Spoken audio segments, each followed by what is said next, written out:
나는 1920년에 태어났습니다. 올해로 105입니다. 전쟁도 겪었고 굶주림도 겪었고 나라가 무너졌다가 다시 일어서는 장면도 제 두 눈으로 보았습니다. 그런 내가 이제 여러분께 묻고 싶습니다. 당신의 노후는 감옥입니까? 아니면 휴가입니까? 사람들은 은퇴를 기다립니다.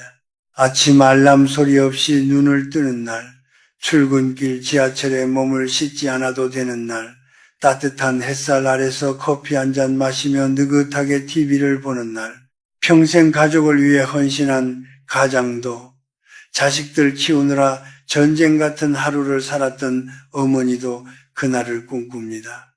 나도 그랬습니다. 정년 퇴직을 하던 날 동료들과 악수하며 속으로 이런 생각을 했지요. 이제 좀 쉬어도 되겠구나. 처음 2달은 참 달콤했습니다. 늦잠을 자고 신문을 처음부터 끝까지 읽고 낮잠도 실컷 잤습니다. 그러나 어느 날 아침 눈을 뜨자마자 이런 생각이 들더군요. 오늘은 또 뭘 하며 하루를 보내지? 그 질문이 가슴을 서늘하게 만들었습니다. 전쟁 중 포탄이 떨어질 때 느끼던 공포와는 다른 아주 조용하고 끈질긴 공허함이었습니다. 요즘 통계를 보면 우리나라 65세 이상 노인 중 상당수가 우울 증상을 경험한다고 합니다. 특히 배우자를 먼저 보내거나 사회적 역할이 사라진 경우 그 비율이 더 높다고 하지요. 수명이 늘어난 만큼 은퇴 이후의 시간이 30년, 40년으로 길어졌습니다. 돈이 없어서 불행한 경우도 있지만 제 경험상 더 무서운 것은 할 일이 없는 시간입니다. 통장에 돈이 조금 있어도 하루 종일 텅 빈 거실에서 리모컨만 만지작거리다 해가 지는 삶이라면 그것은 휴가가 아니라 형벌에 가깝습니다. 내 제자 중 한 사람이 있었습니다. 대기업 임원까지 지낸 유능한 사람이었지요. 은퇴 후 그는 처음엔 여행도 다니고 골프도 쳤습니다. 그런데 1년쯤 지나자 얼굴이 달라졌습니다. 약속이 없는 날은 하루 종일 TV를 보다가 저녁이 되면 괜히 아내에게 짜증을 냈습니다. 내가 이 나이에 뭐 하고 있는 건지 모르겠다고 술 기운에 털어놓더군요. 그는 평생 필요한 사람으로 살았는데 어느 날 갑자기 아무도 자신을 찾지 않는다는 사실을 견디지 못한 겁니다. 반면 또 다른 제자는 달랐습니다. 평범한 교사였던 그는 은퇴하자마자 동네 도서관에서 아이들에게 책 읽어주는 봉사를 시작했습니다. 처음엔 일주일에 한 번이었는데 점점 늘어났습니다. 아이들이 할아버지 또 와요 하고 손을 흔드는 순간 그의 눈빛은 청년처럼 반짝였습니다. 그가 내게 이런 말을 했습니다. 교수님, 저는 월급은 없어졌지만 쓸모는 더 커진 것 같습니다. 나는 그 말을 듣고 오래 생각했습니다. 은퇴는 끝이 아닙니다.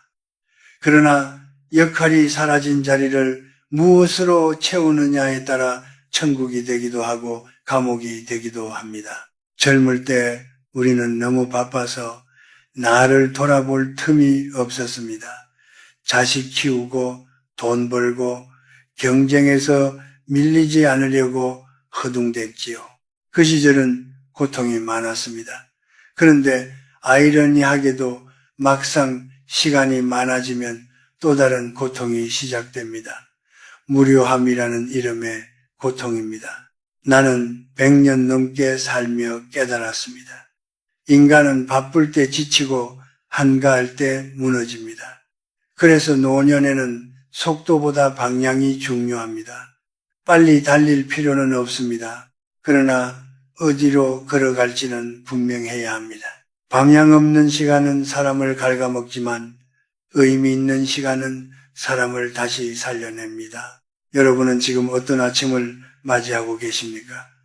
알람은 울리지 않지만 마음이 먼저 불안해지지는 않습니까? 자식이 연락하지 않는다고, 친구 약속이 없다고 서운함이 밀려오지는 않습니까?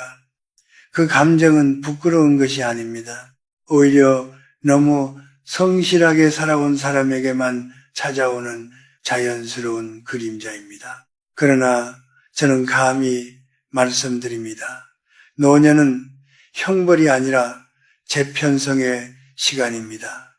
인생이라는 긴 수업의 마지막 학기입니다. 시험도 없고 경쟁도 없습니다. 오직 내가 어떤 주제로 남은 시간을 채울 것인가만 남아 있습니다. 그 선택을 남에게 맡기면 감옥이 되고 스스로 선택하면 자유가 됩니다. 105해를 산 노 교수의 고백으로 오늘 이야기를 시작했습니다. 이제 우리는 이 무료함이라는 조용한 적의 정체를 조금은 알게 되었습니다. 그렇다면 다음 질문이 남습니다. 이 감옥의 문을 여는 열쇠는 무엇인가? 그 답을 찾기 전에 먼저 우리는 고독을 다시 정의해야 합니다. 많은 이들이 두려워하는 그 고독 말입니다. 나는 55세 교수가 되었고 65세 정년을 맞았습니다. 그리고 75 무렵 아내를 먼저 떠나보냈습니다. 그때 나는 비로소 혼자라는 단어의 무게를 알게 되었습니다. 집안이 그렇게 넓은 줄은 그때 처음 알았습니다. 밥상 건너편에 빈 의자가 그렇게 차갑게 느껴진 적도 없었습니다. 많은 분들이 고독을 벌처럼 생각합니다. 자식이 자주 찾아오지 않으면 내가 잘못 살았나 싶고 주말에 약속이 없으면 괜히 초라해진다고 말합니다. 하지만 나는 100년을 살며 깨달았습니다. 고독은 벌이 아니라 준비입니다. 인생의 마지막 장을 스스로 써내려가기 위한 준비 말입니다. 요즘 우리나라는 1인 가구가 빠르게 늘고 있습니다. 특히 60대 이후의 1인 가구 비율이 눈에 띄게 증가했다고 합니다. 배우자를 먼저 떠나보내거나 자식들이 독립하면서 자연스럽게 혼자가 됩니다. 이것은 비정상이 아닙니다. 시대의 흐름이고 생의 순서입니다. 그런데 우리는 여전히 혼자 있는 시간을 실패처럼 받아들입니다.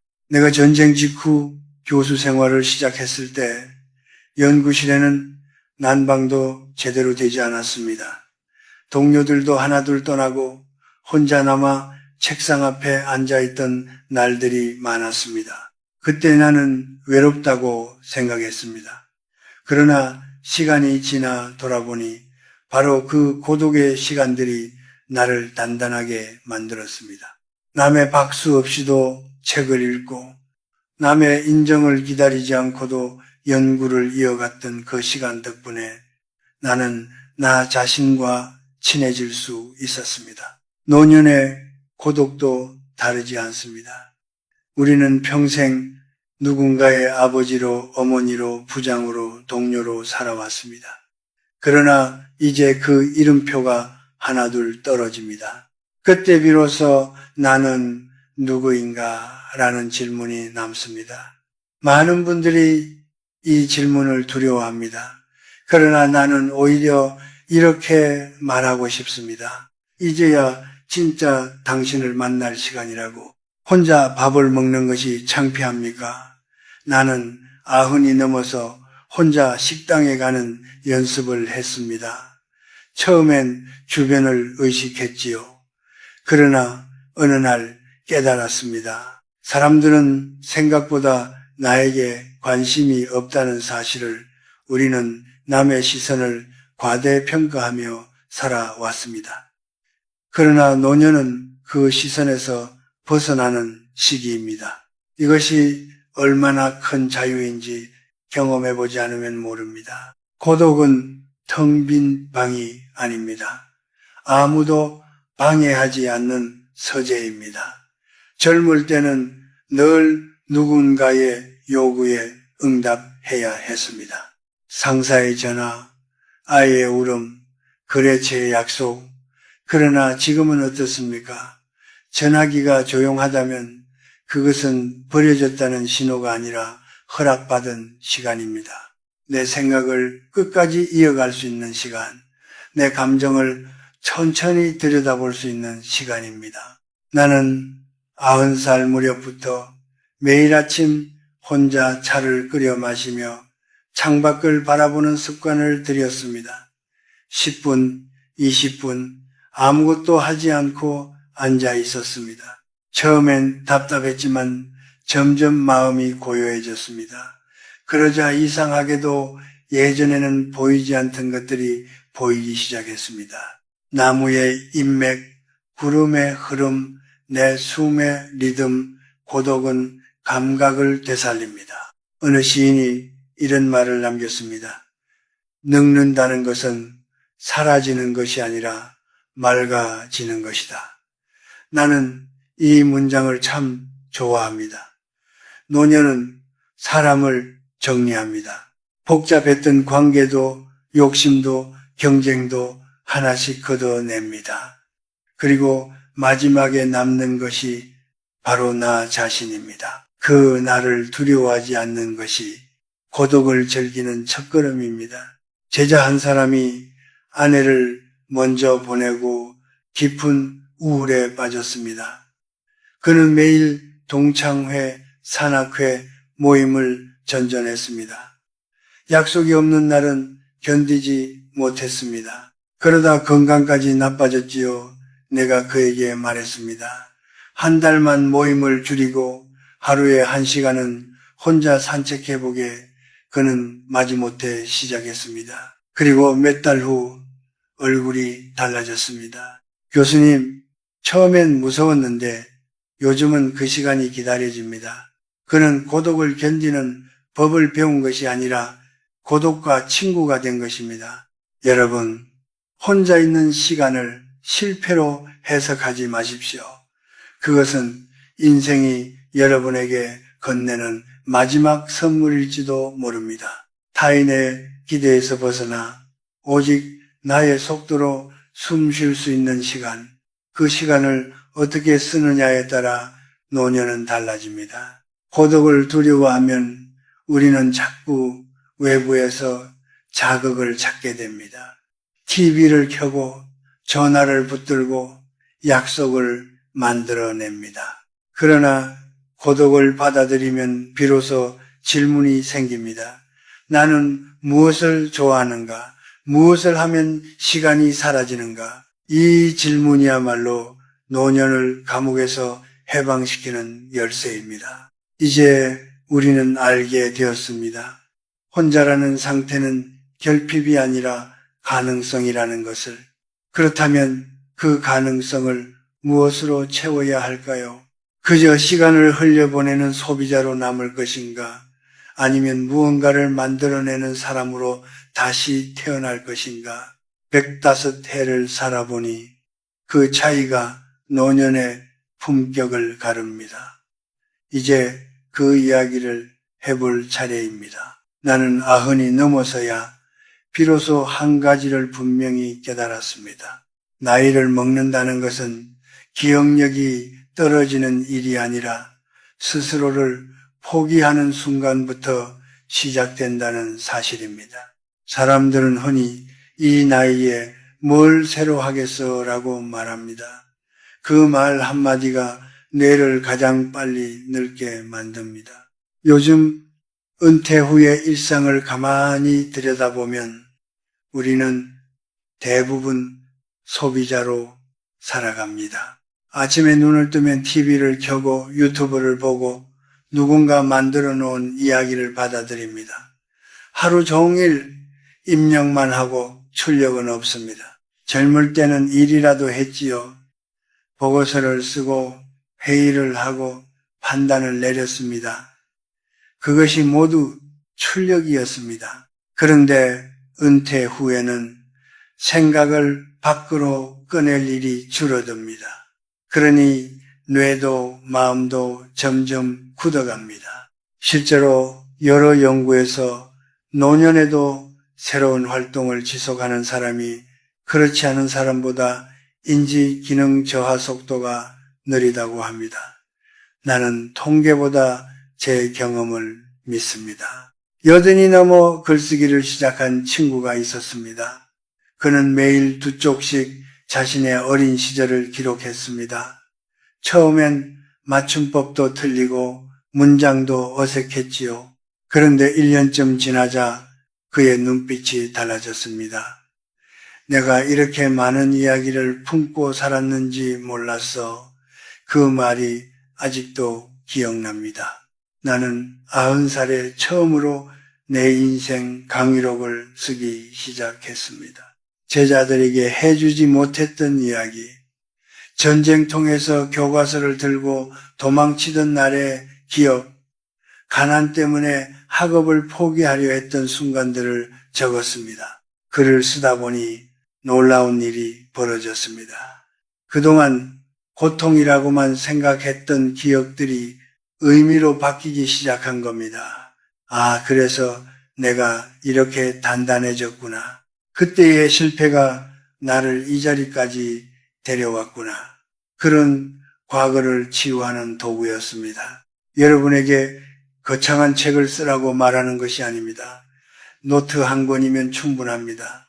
하루 3줄이면 충분합니다. 오늘 감사했던 일 하나, 마음이 흔들렸던 순간 하나, 내일 해보고 싶은 일 하나, 이 3줄이 쌓이면 그것이 바로 당신의 역사입니다. 사람은 기록하는 순간 단순한 노인이 아니라 증인이 됩니다. 자신의 시대를 살아낸 증인 말입니다. 또 하나, 나는 식물을 키우는 일을 권하고 싶습니다. 내가 100세를 넘기고도 매일 베란다에 나가는 이유가 있습니다. 작은 화분에 물을 주고 잎을 닦아주는 그 시간이 나를 다시 살아있게 만듭니다. 내 몸은 예전 같지 않지만 내 손길이 닿은 식물은 자랍니다. 어느 봄날 마른 줄기에서 새싹이 올라오는 것을 보며 나는 눈물이 났습니다. 아직 끝이 아니구나. 그 새싹은 식물의 것이기도 했지만 동시에 나의 것이기도 했습니다. 생산이라는 것은 거창한 공장이 아닙니다. 손끝에서 무언가가 태어나는 경험입니다. 글 한 줄, 그림 한 장, 작은 화분 하나, 그 안에는 공통점이 있습니다. 내가 시간을 들였고 내가 마음을 쏟았다는 사실입니다. 그 과정에서 우리는 다시 쓸모 있는 존재가 됩니다. 내가 존경하던 한 노학자는 이런 말을 남겼습니다. 사람은 나이가 아니라 멈출 때 늙는다. 나는 이 말을 평생 가슴에 품고 살았습니다. 은퇴는 멈춤이 아닙니다. 역할이 바뀌는 것입니다. 월급은 사라질지 몰라도 창조할 능력은 사라지지 않습니다. 제자 중 한 분은 은퇴 후 동네 아이들에게 무료로 한자를 가르치기 시작했습니다. 처음엔 아이 2이었는데 어느새 10명이 모였습니다. 그는 내게 말했습니다. 교수님, 예전엔 회사에서 명함으로 나를 증명했지만 지금은 아이들이 나를 증명합니다. 그는 더 이상 소비자가 아니었습니다. 그는 누군가의 하루를 바꾸는 생산자가 되었습니다. 우리는 평생 남이 만든 세상 속에서 바쁘게 뛰어다녔습니다. 이제는 작게나마 내 세상을 만들어야 합니다. 소비는 편합니다. 리모컨만 누르면 됩니다. 그러나 생산은 조금 번거롭습니다. 생각해야 하고 손을 움직여야 합니다.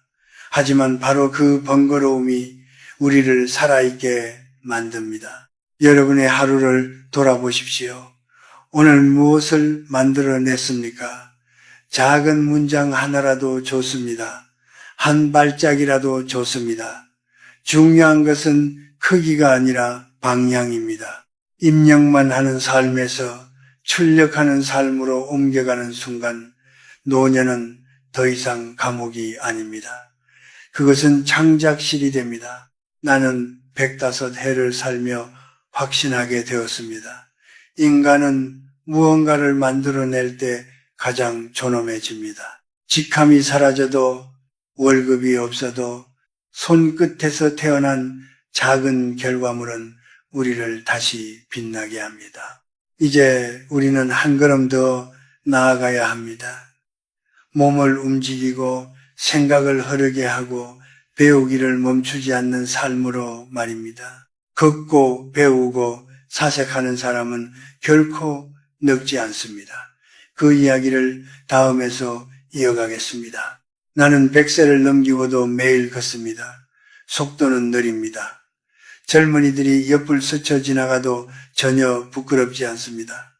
나는 경쟁하러 나온 사람이 아니기 때문입니다. 나는 생각하러 나옵니다. 젊은 시절 나는 늘 뛰었습니다. 전쟁이 터지면 살아남기 위해 뛰었고 먹고 살기 위해 뛰었고 학문에서 뒤처지지 않으려고 또 뛰었습니다. 그러나 노년의 걷기는 다릅니다. 이 걷기는 도착이 목적이 아니라 과정이 목적입니다. 발을 한 걸음 내디딜 때마다 생각이 정리되고 마음이 가벼워집니다. 어느 날 85이던 해였습니다.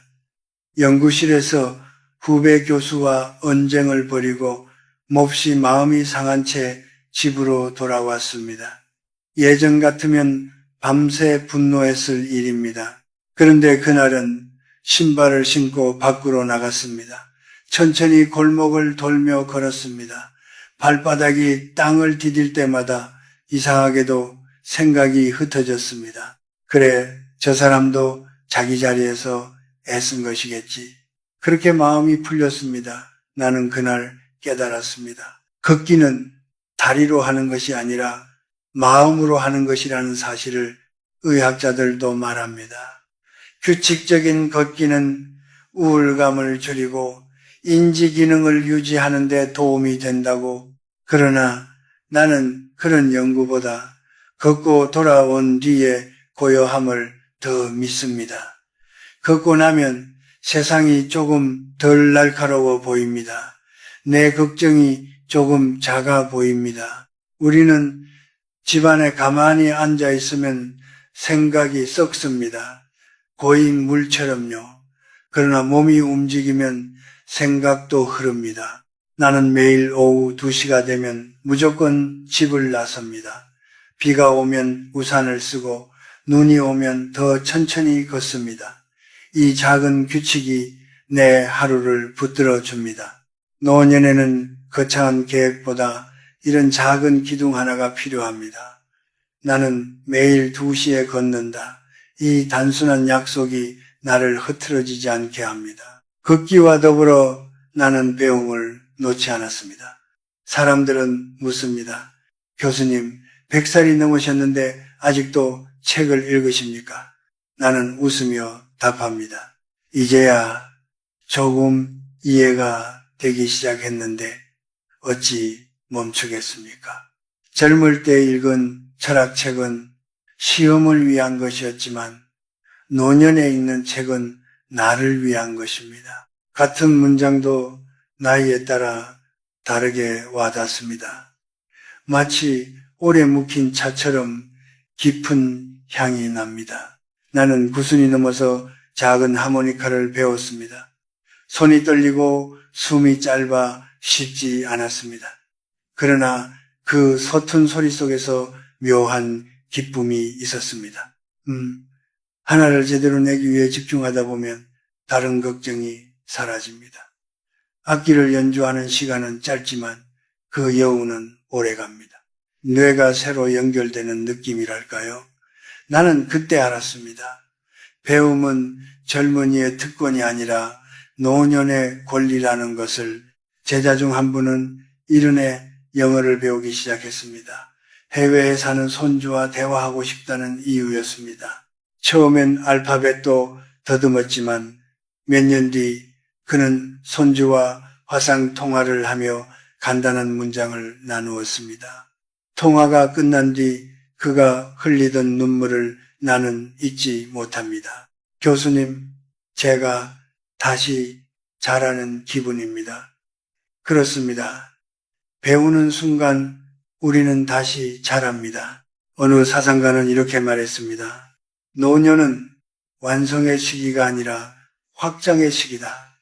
나는 이 말을 믿습니다. 젊을 때는 넓히기 위해 애썼고 중년에는 지키기 위해 애썼다면 노년은 깊어지는 시기입니다. 걷고 배우고 사색하는 시간 속에서 우리는 삶을 다시 해석합니다. 지나온 고통도 실수도 상처도 조금씩 이해하게 됩니다. 노년을 두려워하는 이유는 몸의 쇠약 때문만이 아닙니다. 이제 더 이상 성장하지 않는다는 착각 때문입니다. 그러나 나는 105세 나이로 말씀드립니다. 성장에는 나이 제한이 없습니다. 다만 속도가 느려질 뿐입니다. 느린 성장도 성장입니다. 오늘 하루를 돌아보십시오. 몸은 얼마나 움직였습니까? 마음은 무엇을 배웠습니까? 머리는 무엇을 새로 받아들였습니까? 걷기와 배움은 우리를 다시 현재로 데려옵니다. 과거에 머무르지도 미래를 두려워하지도 않게 합니다. 이제 마지막 이야기를 남겨두고 있습니다. 긴 노년의 시간을 어떻게 보물창고로 만들 것인가 하는 이야기입니다. 은퇴 이후에 30년, 40년은 형벌이 아니라 선물일 수 있습니다. 그 선물을 어떻게 여는지 마지막으로 함께 생각해 봅시다. 나는 올해 105입니다. 많은 이들이 내게 묻습니다. 그 나이까지 사시면 무엇이 가장 후회되십니까? 나는 잠시 생각하다가 이렇게 답합니다. 후회는 많았지만 시간을 헛되이 보낸 날이 가장 아깝습니다. 젊은 날의 실패는 다시 만회할 기회가 있습니다. 그러나 노년의 하루는 다시 오지 않습니다. 그래서 나는 은퇴 이후의 시간을 남은 시간이라고 부르지 않습니다. 나는 그것을 내 시간이라고 부릅니다. 비로소 누구의 것도 아닌 오롯이 나의 시간입니다. 여러분의 은퇴 이후 30년, 40년은 결코 짧지 않습니다. 1920년에 태어난 내가 1950년대를 살 때만 해도 평균 수명이 지금처럼 길 것이라고는 상상하지 못했습니다. 그러나 이제 우리는 100세를 넘어 사는 시대에 있습니다. 문제는 오래 사는 것이 아니라 어떻게 사느냐입니다. 노년이 빈방이 되느냐, 보물창고가 되느냐는 아주 사소한 습관에서 갈립니다. 나는 매일 같은 시간에 일어나고 차를 마시고 걷고 읽고 짧게 기록합니다. 거창하지 않습니다. 그러나 이 작은 반복이 내 하루를 단단히 붙들어 줍니다. 루틴은 노년의 지팡이입니다. 몸이 흔들려도 마음이 약해져도 정해진 시간에 정해진 일을 하는 습관이 나를 넘어지지 않게 합니다. 나는 한때 제자들에게 이런 말을 했습니다. 사람은 타인의 인정으로 살면 불안하고 자신의 기준으로 살면 평온하다. 노년에는 특히 그렇습니다. 자식의 연락 횟수, 친구의 초대 여부, 사회의 관심에 따라 기분이 오르내리면 우리는 계속 흔들립니다. 그러나 내가 정한 하루의 기준이 있다면 타인의 반응은 부수적인 것이 됩니다. 나는 100세가 되던 해에 작은 결심을 했습니다. 남에게 기대지 않는 기쁨을 하나씩 만들자.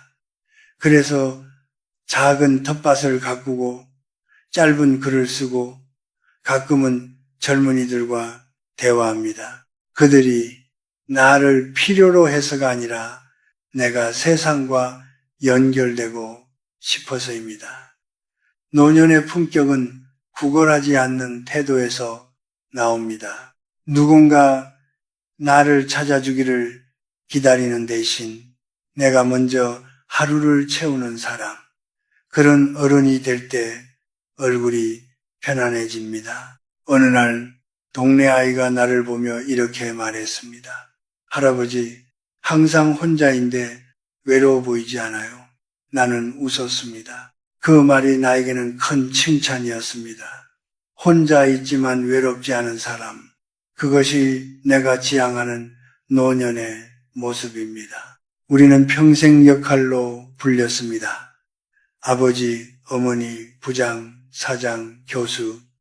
그러나 마지막에는 이름만 남습니다. 그리고 그 이름 뒤에 어떤 표정이 붙을지가 중요합니다. 짜증과 원망이 남을 것인가? 아니면 평온과 여유가 남을 것인가? 나는 이제 늙는다는 것을 두려워하지 않습니다. 늙는다는 것은 사라지는 것이 아니라 맑아지는 것임을 알기 때문입니다.